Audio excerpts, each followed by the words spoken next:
राष्ट्रपति धनखड़ साहब के इस्तीफे को लेकर पूरे दिल्ली से लेकर पूरे हिंदुस्तान में बबल मचा हुआ है। सब लोग सिर्फ यही जानना चाह रहे हैं कि उनकी कुर्सी को किसने छीना। क्या देश के प्रधानमंत्री ने छीना, क्या अमित शाह जी ने छीना है, या फिर बीजेपी अध्यक्ष जेपी नड्डा साहब ने उनकी कुर्सी को छीना। ये सवाल तो सोशल मीडिया पर लोग पूछ रहे हैं, जवाब किसी को मिला नहीं। लेकिन आज मैं आपको डंके की चोट पर वो सवाल का जवाब देने वाला हूँ जो किसी को पता नहीं है, और मैं डबल इंजन की सरकार को खुली चुनौती देता हूं कि वो जवाब दे भी नहीं सकता। लेकिन मैं अपने दम पे बोलना चाहता हूं कि दरअसल उनके इस्तीफे की असली वजह क्या है। जो होगा देखा जाएगा, लेकिन मैं आपको वादे के साथ, सबूत के साथ और दावों के साथ बता सकता हूं कि उपराष्ट्रपति धनखड़ साहब जी का इस्तीफा क्यों हुआ, उनकी कुर्सी क्यों छीनी गई, इसके पीछे की वजह, पर्दे के पीछे का खेल और जो कारण तमाम लोग यूट्यूब पे सर्च कर रहे हैं, सोशल मीडिया पे तरह तरह के मनगढ़ंत कहानियां बता रहे हैं और लोग हैरान भी हैं। भाई अचानक से ऐसा हुआ क्यों?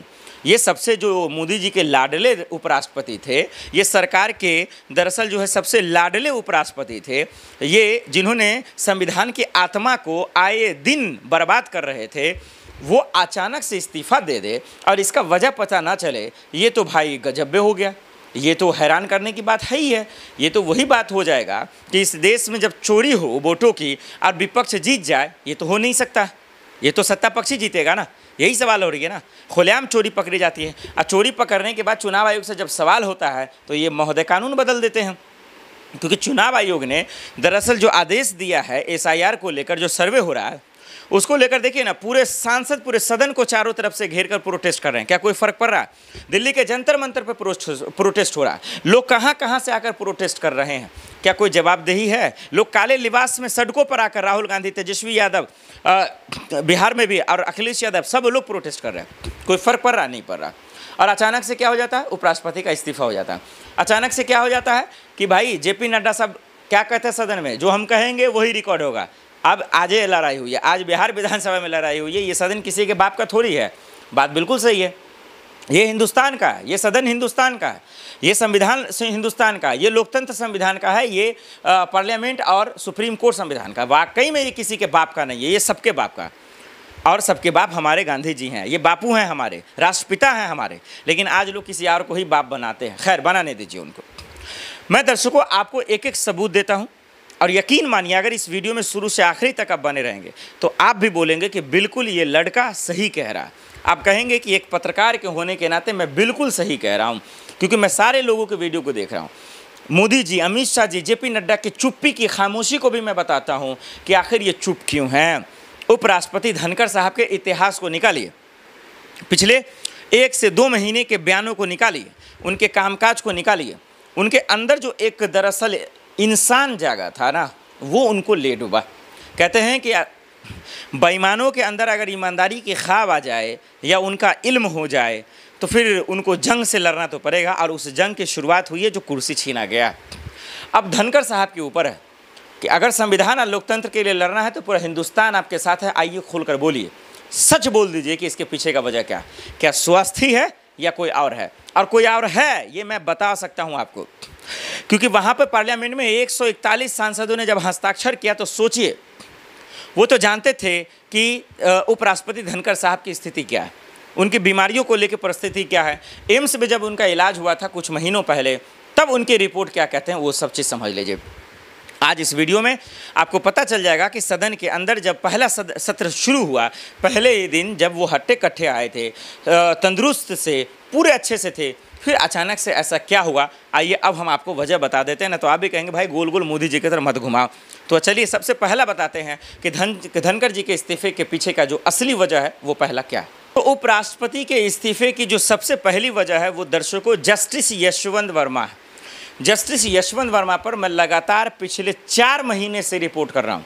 मैं कम से कम 100 वीडियो बना चुका हूँ, उनके पल पल की अपडेट लोगों को बता रहा हूँ। आप फॉरएवर न्यूज़ पे चले जाइए, तलाश लीजिए कि गिरफ्तार कैसे होंगे, वो जेल कैसे जाएंगे, कितने दिनों की सलाह होगी, महाभियोग की क्या प्रक्रिया है, कपिल सिब्बल या फिर महमूद पराचा क्या कह रहे थे।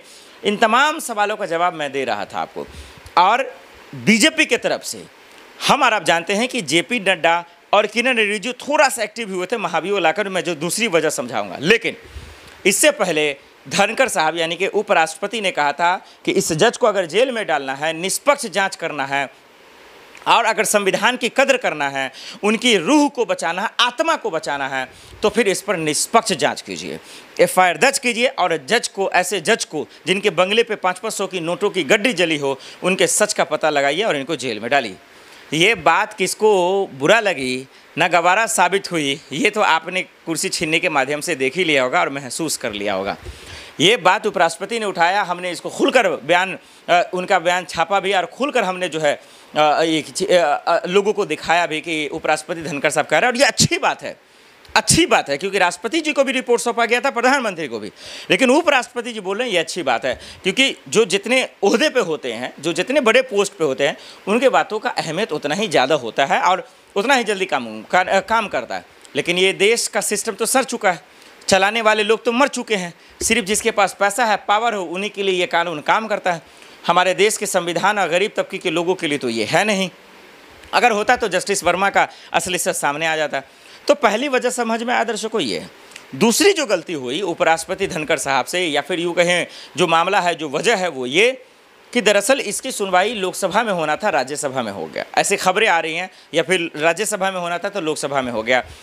ये किरण रिजिजू जी की तरफ से था और अचानक से बैठक बुलाकर ये बात जो कर रहे थे, यानी कि इसको हम आसान भाषा में कहें तो जो जिम्मेदारी किरण रिजिजू साहब और जेपी नड्डा साहब यशवंत वर्मा को लेकर करना चाहते थे, जो क्रेडिट लेना चाहते थे, उसको दरअसल उससे पहले ही दिन जिस तरीके से सांसदों का हस्ताक्षर लिया गया जगदीप धनखड़ साहब की तरफ से, उपराष्ट्रपति धनखड़ साहब की तरफ से, वो गलती हुई। क्या वो ईगो पे आ गया?